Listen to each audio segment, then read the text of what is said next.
स्वागत है आपका पॉजिटिव इनबॉक्स हिंदी चैनल पर। इस चैनल पर आपको नई नई और दिलचस्प कहानियाँ मिलती हैं। अगर आप पहली बार इस चैनल पर आए हैं तो चैनल को सब्सक्राइब कर लीजिए और वीडियो अच्छी लगे तो कमेंट और लाइक करना बिल्कुल मत भूलिएगा। प्रीतनगर के राजा सोनभद्र एक दिन शिकार खेलने के लिए जंगल में गए। शिकार खेलते खेलते वो जंगल में बहुत ही दूर निकल गए। अचानक मौसम खराब हो गया। आंधी तूफान की वजह से कुछ नजर नहीं आ रहा था। राजा के सभी सिपाही और उसके साथी बिछड़ चुके थे। दिन ढलते ढलते राजा को अब वापसी की चिंता होने लगी, लेकिन राजा रास्ता भटक चुका था। अब इस हालत में राजा वापस तो नहीं जा सकता था। वो जंगल जंगली जानवरों से भरा हुआ था। अब मजबूरी में राजा को जंगल में ही रात बितानी थी, इसीलिए वो किसी सुरक्षित जगह की खोज करने लगा। चलते चलते उसे एक जगह पर धुआं उठता हुआ दिखाई दिया। आगे जाकर राजा ने देखा तो वहां पर एक झोंपड़ी थी। नेक दिल राजा ने झोंपड़ी का दरवाजा खटखटाया और आवाज लगाकर बताया कि मैं एक मुसाफिर हूँ। बाहर मौसम खराब हो चुका है और मुझे सिर छुपाने के लिए आसरा चाहिए।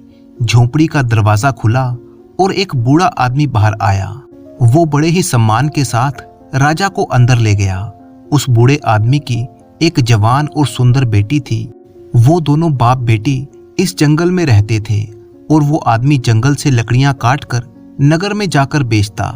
इसी तरह से उनका गुजारा चलता था। उसकी बेटी ने राजा के लिए बहुत ही अच्छा खाना तैयार किया। खाना बहुत ही साधारण था, लेकिन स्वाद में बहुत ही अच्छा था। इसके बाद राजा के लिए एक आरामदायक बिस्तर लगाया गया। बूढ़े आदमी और उसकी बेटी ने राजा की बहुत ही अच्छे से सेवा की। उस झोंपड़े में रात गुजारने के बाद सुबह उनका धन्यवाद करके राजा अपने महल में वापस आ गया। राजा अपने महल में वापस तो आ चुका था, लेकिन उसे उस बूढ़े लकड़हारे की खूबसूरत बेटी की बहुत ही याद आ रही थी, जिसने उसे एक परदेसी मुसाफिर समझकर उसका इतना ख्याल रखा था। राजा की शादी एक मंत्री की बेटी से होने वाली थी। मंत्री की बेटी बहुत ही घमंडी और चालाक थी। राजा ने मंत्री की बेटी से शादी करने से मना कर दिया और ये फैसला किया कि वो जंगल में रहने वाले उस लकड़हारे की बेटी से शादी करेगा। और इस तरह से राजा और उस लकड़हारे की बेटी की शादी हो गई। राजा के मंत्री को इस बात का बहुत ही दुख हो रहा था। वो अब मौके की तलाश में रहने लगा। राजा अपनी रानी के साथ बड़े ही अच्छे से दिन गुजार रहा था। एक साल बीतने पर राजा के यहाँ पर एक लड़की का जन्म हुआ और दूसरे साल भी एक और लड़की ने जन्म लिया। इस तरह से राजा के अब 2 बेटियां हो चुकी थीं। एक दिन मौका देखकर राजा के मंत्री ने राजा से कहा, महाराज, राज्य का राजपाट चलाने के लिए एक बेटा जरूर होना चाहिए। इसीलिए मेरा तो सुझाव ये है कि आप दूसरी शादी कर लीजिए ताकि आपको पुत्र की प्राप्ति हो सके। लेकिन राजा ने इस बात से इनकार कर दिया।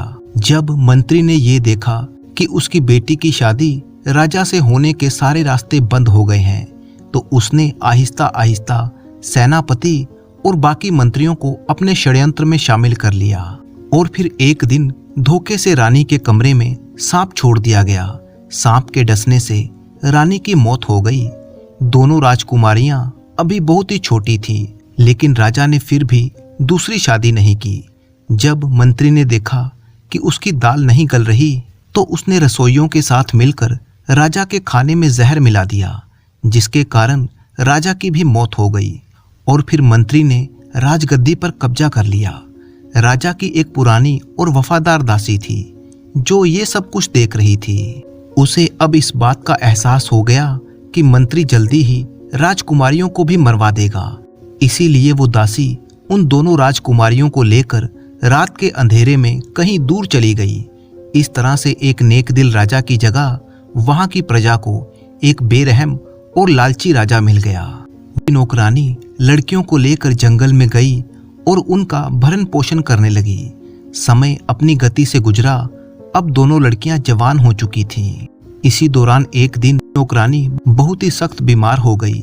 जब उसने अपनी मौत को नजदीक देखा तो दोनों लड़कियों को अपने पास बुलाया और उन्हें बताया कि असल में वो दोनों राजकुमारियां हैं और उनके माँ बाप के साथ क्या हुआ वो सब भी राजकुमारियों को बताया। इसके बाद उस नौकरानी की मौत हो गई। नौकरानी के मरने के बाद दोनों लड़कियां बिल्कुल अकेली हो गई।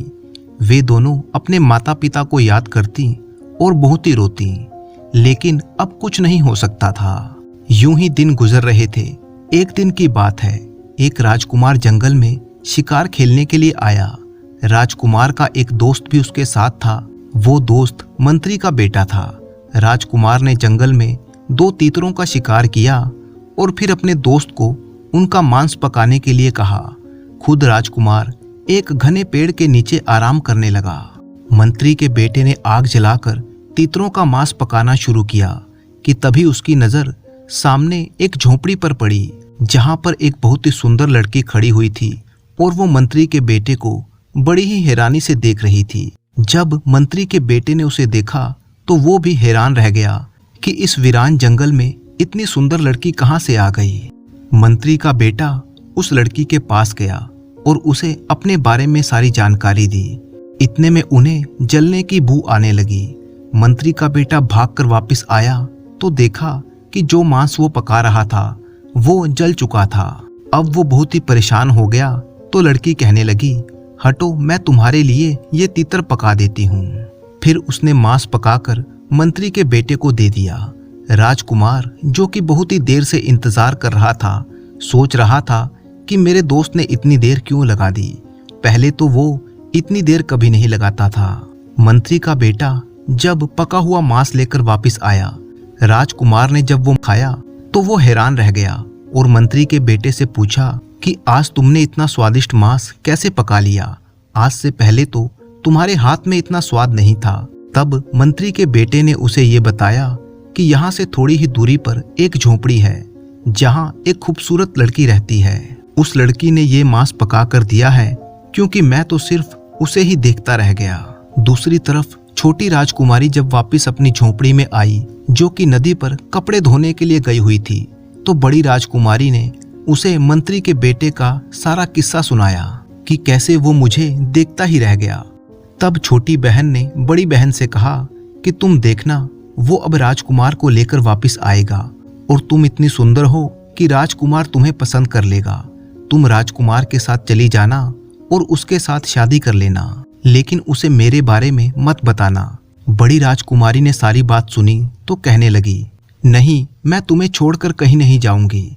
तब छोटी राजकुमारी ने उसे समझाते हुए कहा, देखो बहन, मैं भी तुम्हारे पीछे ही आऊंगी, पर हमारा ये रिश्ता अब इस दुनिया के सामने नहीं आना चाहिए। ये कहते हुए वो बाहर गई। जब वो वापस झोपड़ी में आई तो उसके पास बहुत ही छोटे छोटे सफेद फूल थे। वो फूल उसने अपनी बड़ी बहन को देते हुए कहा कि जब राजकुमार तुम्हें लेकर जाएगा तो तुम सारे रास्ते ये फूल एक एक करके गिराती रहना। इस तरह से मैं इन फूलों का पीछा करते हुए तुम तक पहुंच जाऊंगी। सारी बात समझाने के बाद छोटी बहन झोपड़ी से बाहर निकलकर एक पेड़ के पीछे छुप गई। इतने में राजकुमार मंत्री के बेटे के साथ वहां पर आ गया। जैसे ही उसकी नजर बड़ी राजकुमारी पर पड़ी, वो उसे देखकर उससे प्रेम करने लगा। राजकुमार ने पूछा कि आप इस जंगल में अकेली क्यों रहती हैं?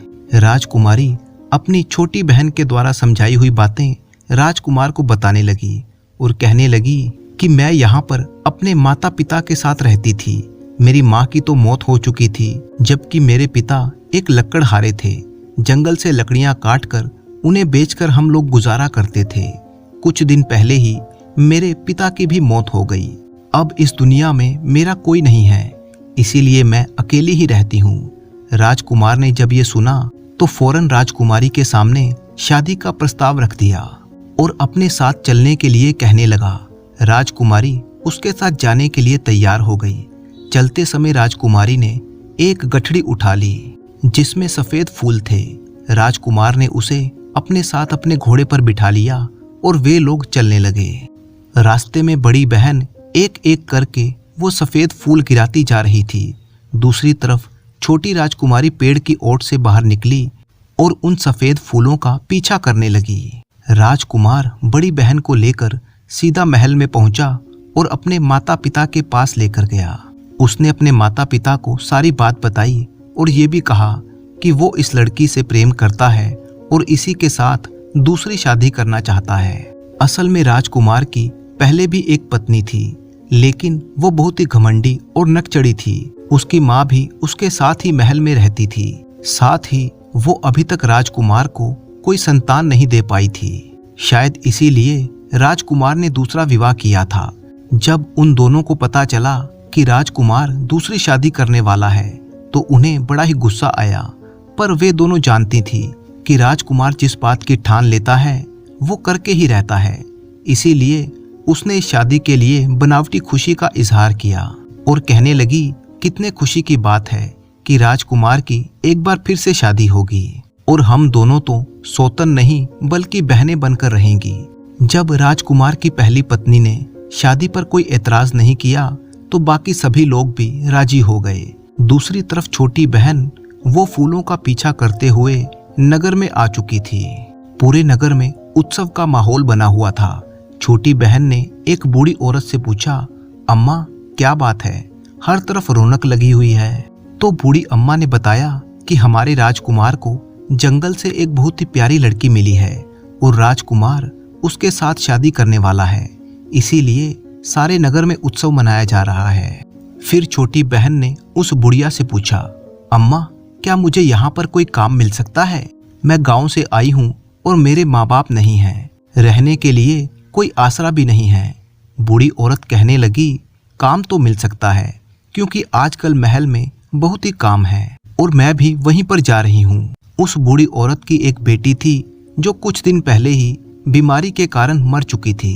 बुढ़िया ने छोटी राजकुमारी से कहा कि मुझे तुम्हें देखकर अपनी बेटी की याद आ रही है, तुम मेरी बेटी बनकर मेरे घर पर ही रह सकती हो।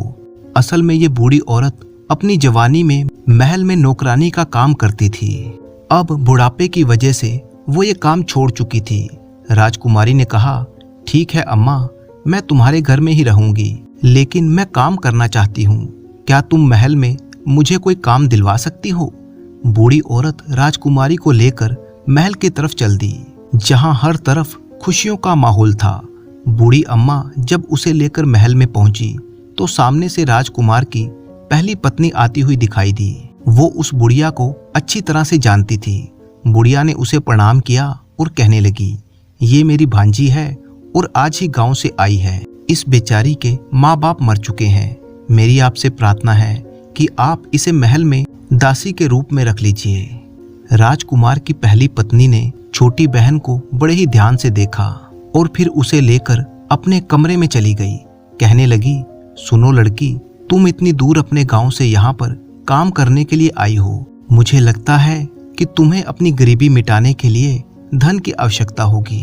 अगर तुम यहाँ पर मेरी खास नौकरानी बनकर रहोगी और मेरे बताए हुए काम करोगी तो मैं तुम्हें ढेर सारी दौलत दूंगी, क्योंकि बाकी सभी दासियां इस महल में पुरानी हैं और वो मेरा साथ नहीं देंगी। तुम्हें उन सब से बचकर मेरे लिए काम करना होगा। बोलो, क्या तुम्हें ये मंजूर है? छोटी बहन ये जान चुकी थी कि ये राजकुमार की पहली पत्नी है और इसकी बातों से उसे किसी साजिश की बू आने लगी। बात को समझते हुए वो जल्दी से बोली, रानी जी, मैं आपकी हर बात मानूंगी। उसकी बात सुनकर वो मुस्कुराती हुई बोली, अभी तो मैं रानी नहीं बनी हूँ, जब राजकुमार राजा बन जाएगा तब मैं रानी बनूंगी। छोटी बहन ने कहा, आप चिंता ना करें, ईश्वर ने चाहा तो आप जल्दी ही रानी बन जाएंगी। ये सुनकर राजकुमार की पहली पत्नी कहने लगी कि तुम तो बहुत ही काम की चीज हो, बस तुम आज से ही महल में मेरे लिए काम करने लगो और मेरे कहे के मुताबिक चलना। छोटी बहन ने कहा, जी बिल्कुल, आप बिल्कुल बेफिक्र रहिए, मैं अपना हर काम पूरी मुस्तैदी से करूंगी। इसके बाद वो दोनों बड़ी राजकुमारी यानी बड़ी बहन के कमरे में गई। पहली पत्नी कहने लगी, ये लड़की आज से आपकी दासी है, तुम्हें जो भी काम करवाना हो इससे करवा लेना। अब बड़ी बहन ने जब अपनी छोटी बहन को देखा तो बहुत ही खुश हुई और कहने लगी, आप कितनी अच्छी हैं। राजकुमार की पहली पत्नी कहने लगी, महल में मुझे बहुत सारे काम हैं, मैं जरा वो देखने जा रही हूँ। उसके जाते ही दोनों बहनें एक दूसरे के गले लग गईं। छोटी बहन ने अपनी बड़ी बहन को ये सच्चाई नहीं बताई कि यहाँ महल में आकर उसे क्या काम करना है। 2 दिन के बाद राजकुमार की शादी बड़ी बहन के साथ हो गई। सभी लोग बहुत ही खुश थे, सिवाय राजकुमार की पहली पत्नी के। छोटी बहन हमेशा सारा दिन उसके साथ ही रहती और सोचती रहती कि दूसरी पत्नी से कैसे छुटकारा पाया जाए। कुछ दिनों के बाद बड़ी बहन गर्भवती हो गई। ये खबर राजकुमार की पहली पत्नी के लिए बहुत ही बुरी थी, क्योंकि अब तक वो राजकुमार को संतान ना दे सकी थी। दूसरी तरफ राजा, रानी और राजकुमार बहुत ही खुश थे। अब तो बड़ी बहन का और भी ज्यादा ख्याल रखा जाने लगा। इधर छोटी बहन राजकुमार की पहली पत्नी के साथ मिलकर ये सोचने में लगी हुई थी कि क्या किया जाए। अब छोटी बहन भी बहुत ही परेशान रहने लगी। एक दिन मौका देखकर उसने अपनी बड़ी बहन से कहा कि हमें महल छोड़कर कहीं दूर चले जाना चाहिए। अब छोटी बहन ये भी नहीं बता सकती थी कि राजकुमार की पहली पत्नी उससे कितना जलती है। वो अगर ये बात बता भी देती तो उसकी बात पर कोई विश्वास ना करता, क्योंकि राजकुमार की पहली पत्नी सबके सामने छोटी बहन का बहुत ही ख्याल रखती थी। बड़ी बहन ये बात सुनकर कहने लगी, बहन, मुझे यहाँ पर सभी लोग बहुत ही प्यार करते हैं। मैं तो तुम्हें उसी समय कह रही थी कि तुम भी मेरे साथ महल में चलो, लेकिन तुम नहीं मानी और तुमने ही कहा था कि अपना और मेरा रिश्ता सबसे छुपा कर रखना। तुम अगर कहो तो मैं अभी के अभी राजकुमार को सारी बात बता देती हूँ कि तुम मेरी बहन हो। पर अक्लमंद छोटी राजकुमारी जानती थी कि अब इस सच्चाई को बताने से सभी लोग उन्हें झूठा ही समझेंगे, सोचेंगे कि हमने जानबूझकर अपना ये रिश्ता छुपाया, और ये भी हो सकता है कि वे लोग हम दोनों बहनों को षड्यंत्रकारी या जासूस समझें। ये सब विचार करने के बाद छोटी बहन ने बड़ी बहन से कहा, नहीं, तुम अभी किसी को मत बताना। कुछ दिनों के बाद जब बच्चे के पैदा होने का समय हुआ, राजकुमार की पहली पत्नी ने दाई और छोटी बहन को बहुत सा धन देकर कहा कि जैसे ही बच्चा पैदा हो तुम उसको उठाकर मार देना और उसकी जगह पर बिल्ली का बच्चा रख देना। छोटी बहन कहने लगी, ये काम तो मेरे लिए बहुत ही आसान है। और फिर जब बच्चे ने जन्म लिया तो दाई ने बेहोश माँ यानी कि बड़ी रानी के पास से बच्चे को उठाया और छोटी बहन को दे दिया और ये कहा कि इसे ले जाकर मार दो, और उसकी जगह पर बिल्ली के बच्चे को रख दिया गया। छोटी बहन ने जल्दी से बच्चे को कपड़े में लपेटा और छिपते छिपाते पिछले रास्ते से अपने घर पहुंच गई। उसने बूढ़ी अम्मा को वो बच्चा देते हुए कहा, अम्मा, ये बच्चा मेरी बड़ी बहन का है। ये बात तुम किसी को मत बताना। इसे बकरी का दूध पिलाकर पालो, मैं शाम तक इसको आकर संभालती हूँ। बूढ़ी अम्मा ने उससे कोई सवाल नहीं किया, क्योंकि वो बहुत ही जल्दी में थी। छोटी बहन जब महल में वापस आई तो देखा कि महल में कोहराम मचा हुआ था। दाई ने सबको ये बताया था कि राजकुमार की दूसरी पत्नी ने इंसान की जगह बिल्ली के बच्चे को जन्म दिया है। ये खबर सुनकर सब लोग हैरान थे और दुखी भी। बड़ी बहन रोती जा रही थी और कह रही थी कि ये सब झूठ है, लेकिन किसी ने उसकी बात नहीं मानी और ना ही उससे कोई बात कर रहा था। छोटी बहन ने एक बार फिर से अपनी बड़ी बहन को कहा कि तुम मेरे साथ चलो, हम इस महल को छोड़कर अपनी दुनिया बसाएंगे। पर वो नहीं मानी और कहने लगी कि वो राजकुमार से बहुत ही प्यार करती है, इसीलिए वो राजकुमार को छोड़कर कहीं नहीं जाएगी। छोटी बहन रोते हुए वापस अपने घर आ गई और उसने बूढ़ी अम्मा को सारा किस्सा सुनाया। इस पर अम्मा ने कहा, बिटिया, अब जो होना था वो हो चुका। हम दोनों मिलकर इस बच्चे को पालेंगे। समय आने पर ईश्वर ने चाहा तो सब कुछ ठीक हो जाएगा। कुछ समय बीता। इस दौरान राजा की तबीयत खराब हुई और उसकी मौत हो गई। अब राजकुमार का राज तिलक कर दिया गया और उसे राजा बना दिया गया। अब राजपाट की सारी जिम्मेदारी राजकुमार और उसकी दोनों रानियों ने संभाल ली। एक बार फिर से बड़ी बहन गर्भवती हुई। अब की बार बड़ी रानी ने छोटी बहन को बहुत सा इनाम दिया और कहा कि इस बार तुम बच्चे के जन्म पर उसकी जगह कुत्ते के बच्चे को रख देना। इस पर छोटी बहन कहने लगी कि इस बार ऐसा ना कीजिए बड़ी रानी जी, क्योंकि आपके भी कोई संतान नहीं है और राजा को भी उत्तराधिकारी की जरूरत होगी। बड़ी रानी गुस्से में आकर कहने लगी कि अगर तुझे ये काम नहीं करना तो मत कर, मैं ये काम किसी और से करवा लूंगी। इस पर छोटी बहन तुरंत बोली, अरे नहीं रानी जी, मैं तो सिर्फ मजाक कर रही थी। छोटी बहन एक बार फिर से अपनी बड़ी बहन को समझाने लगी कि यहाँ से चले चलो। पर बड़ी बहन कहने लगी कि अब तो मैं रानी बन चुकी हूँ और मुझे लगता है कि तुम मुझसे जलने लगी हो। छोटी बहन अपनी बड़ी बहन की इस बात पर मन ही मन दुखी हो रही थी। बच्चे के जन्म का समय आया तो एक बार फिर से छोटी बहन ने बेहोश माँ के पास से बच्चा उठा लिया और दाई ने उसकी जगह पर कुत्ते का बच्चा रख दिया। छोटी बहन पहले की ही तरह से पिछले दरवाजे से बच्चे को लेकर अपने घर में आ गई। बच्चे को बूढ़ी अम्मा को सौंपकर वो खुद उल्टे पांव वापस महल में जा पहुंची। महल में आकर उसने देखा कि एक बार फिर से कोहराम मचा हुआ था। बड़ी रानी कहने लगी कि मुझे तो ये औरत लगती ही नहीं। पहली बार इसने बिल्ली के बच्चे को जन्म दिया और दूसरी बार कुत्ते के बच्चे को। मैं तो कहती हूँ कि इसे कारागार में डाल दिया जाए, वरना अगले साल ना जाने ये क्या पैदा करेगी। राजा भी अब इन सब बातों से परेशान हो चुका था। उसने अपने दोस्त के बुलाया जो कि अपने पिता की जगह अब मंत्री बन चुका था। उसे आदेश दिया कि छोटी रानी को तुरंत कारागार में डाल दिया जाए। मंत्री ने राजा को समझाने की बहुत ही कोशिश की कि ना जाने मुझे क्यों लगता है कि छोटी रानी निर्दोष है, लेकिन राजा ने उसकी एक ना सुनी। आखिरकार छोटी रानी को कारागार में डाल दिया गया। अब तो बड़ी रानी बहुत ही खुश थी क्योंकि सारी चीजें उसके मन के मुताबिक हो रही थी। दिन बीतने लगे। राजा को कभी कभी अपनी छोटी रानी की याद आती थी, पर साथ ही जब उसे बिल्ली और कुत्ते के बच्चे के बारे में याद आता तो वो अपनी रानी से नफरत करने लगता। दूसरी तरफ छोटी बहन ने बड़ी रानी से कहा कि अब उसकी शादी होने वाली है, इसीलिए वो महल के काम को छोड़कर जा रही है। रानी को दासियों की कोई कमी तो थी नहीं। छोटी बहन अब बूढ़ी माँ और दोनों बच्चों को लेकर जंगल में अपनी उस झोपड़ी में वापस आ गई। वहां पर वे उन दोनों बच्चे को पालने लगी। 5 साल के बाद एक दिन राजा अपने मंत्री के साथ जंगल में शिकार खेलने के लिए आया। राजा और उसका मंत्री दोनों अपने घोड़ों को नदी के किनारे पानी पिलाने के लिए गए। अभी वो पानी पिला ही रहे थे कि क्या देखते हैं कि वहां पर बड़े ही सुंदर सुंदर 2 बच्चे आए जिनके पास लकड़ी के घोड़े थे।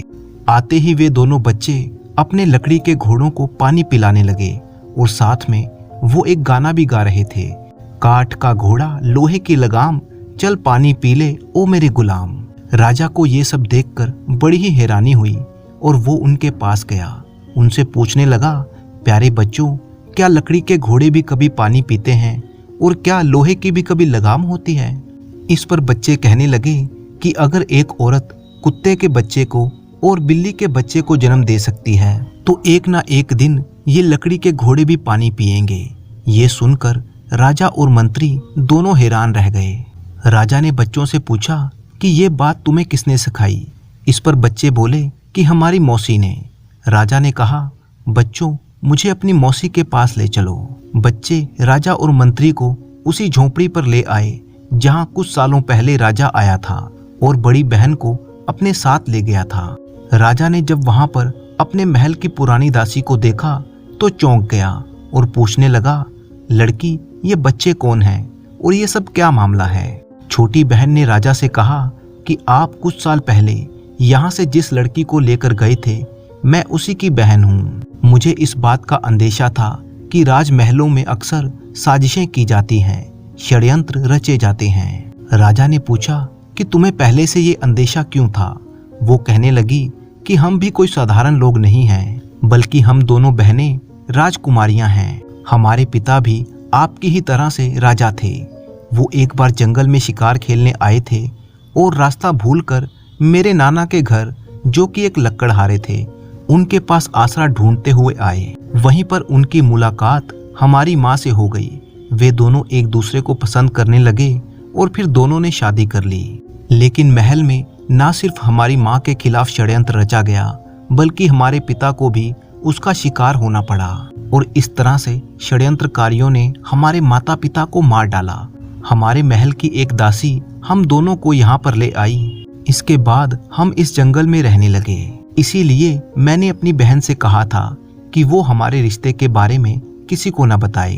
अगर महल में सब कुछ ठीक ठाक चल रहा होता तो मैं कुछ ही समय के बाद सभी को सच्चाई बता देती, लेकिन महल में पहुंचते ही मुझे इस बात का पता लग गया था कि बहुत ही जल्दी मेरी बड़ी बहन के खिलाफ भी साजिश होने वाली है, क्योंकि आपकी पहली पत्नी ने भाग्यवश मुझे ही ये सब काम करने के लिए चुना था। वो ये नहीं जानती थी कि जिसके साथ मिलकर और जिसके खिलाफ वो साजिश कर रही है वो दोनों आपस में बहनें ही हैं। इसके बाद छोटी बहन ने शुरू से लेकर आखिर तक सारी बात राजा को बताई कि किस तरह से बड़ी बहन के बच्चों को कुत्ते और बिल्ली के बच्चों से बदला गया, और ये भी बताया कि ये दोनों बच्चे कोई और नहीं बल्कि आपके ही बेटे हैं।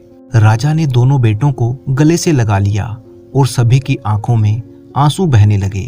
सारी सच्चाई जानने के बाद राजा को बहुत ही गुस्सा आया और वो कहने लगा कि वो अब बड़ी रानी को नहीं छोड़ेगा। लेकिन छोटी बहन ने उसे रोक लिया और कहा कि वो छोटी रानी की अपराधी है। पहले तो आप छोटी रानी को कारागार से निकलवाइए, उसके बाद छोटी रानी को ये अधिकार दीजिए कि वो बड़ी रानी के लिए सजा तय करे। राजा को उसकी ये सलाह बहुत ही अच्छी लगी। छोटी बहन ये अच्छी तरह से जानती थी कि उसकी बड़ी बहन बहुत ही नेक दिल और दयालु है और वो राजा की पहली पत्नी को माफ कर देगी, क्योंकि सजा देने से भी वो समय वापस नहीं आ सकता जो छोटी रानी ने कारागार में गुजारा था। राजा ने अपने दोनों बच्चों को घोड़े पर बिठाया और फिर राजा ने मंत्री को आदेश दिया कि वो राजकुमारी को अपने घोड़े पर बिठा ले, क्योंकि राजा ने ये बात भांप ली थी कि मंत्री की नजरों में राजकुमारी के लिए प्यार उमड़ रहा था। इसके बाद वे सभी महल में पहुंच गए तो राजा ने सबसे पहले बड़ी रानी को बेड़ियां पहना दी और खुद जाकर कारागार में छोटी रानी के सामने हाथ जोड़कर माफी मांगने लगा। कहने लगा, रानी मुझे माफ कर दो, मुझे सारी सच्चाई का पता चल गया है और मैं तुम्हें आजाद करने के लिए यहाँ पर आया हूँ। छोटी रानी को कैद से निकाला गया और बड़ी रानी को उसके सामने पेश किया गया। मंत्री ने सबके सामने एक बार फिर से सारी सच्चाई बयान की। छोटी रानी को जब उसके बच्चे और छोटी बहन मिल गए तो वो उनके गले लगकर रोने लगी और फिर राजा ने कहा कि रानी, आज तुम्हें अधिकार है कि तुम बड़ी रानी को सजा दो, मगर छोटी रानी ने ये कहकर उसे माफ कर दिया कि गुजरा हुआ समय वापस नहीं आ सकता और दूसरा ये सब मेरे भाग्य में ही लिखा हुआ था, इसीलिए मैं इसे कोई सजा नहीं दूंगी। जब बड़ी रानी, जो कि थर-थर कांप रही थी, उसने ये बात सुनी तो रोते हुए छोटी रानी के पैरों में गिर पड़ी। कहने लगी कि तुमने मुझे माफ करके मुझ पर बहुत बड़ा उपकार किया है। अब तो पूरे महल में उत्सव मनाने की तैयारी होने लगी। इस मौके पर मंत्री ने राजा के सामने अपनी और छोटी राजकुमारी की शादी का प्रस्ताव रखा। राजा ने मुस्कुराते हुए छोटी राजकुमारी की तरफ देखा। छोटी राजकुमारी ने शर्माते हुए नजरें झुका ली। कुछ दिनों के बाद बड़े ही धूमधाम से मंत्री और छोटी राजकुमारी की शादी कर दी गई। इसके बाद वे सभी एक खुशनुमा जिंदगी बिताने लगे। दोस्तों, अगर आज की कहानी आपको पसंद आई हो तो इसे लाइक ज़रूर करें ताकि इस वीडियो पर कम से कम 2000 लाइक्स हो सकें। इसके अलावा मैं धन्यवाद करना चाहता हूं उन सभी सब्सक्राइबर्स का जो हमारी वीडियो पर अच्छे अच्छे कमेंट किया करते हैं। ऐसे ही कुछ सब्सक्राइबर्स के नाम हैं: सारा सिंह USA से, शिल्पा कानपुर से, नितेश चौरसिया UP से, आशुतोष सिंह सासाराम बिहार से, समर वत्स कैथल हरियाणा से, रंजीत विर्क जर्मनी से, सृष्टि द्विवेदी, अंशु द्विवेदी मध्य प्रदेश से, सरोज अलवर राजस्थान से, प्रखर हनुमानगढ़ से, सुनील यादव रेवाड़ी हरियाणा से, मानस बेंगलोर से, योमू अरुणाचल प्रदेश से, प्रोमिला राय दार्जिलिंग से। तो आप इसी तरह अच्छे अच्छे कमेंट करते रहिए और अपने कमेंट में अपना नाम और अपने शहर का नाम लिखना मत भूलिएगा। तो मिलते हैं आपसे किसी अगली कहानी में। तब तक अपने दोस्त राणा मंजीत सिंह को अनुमति दीजिए।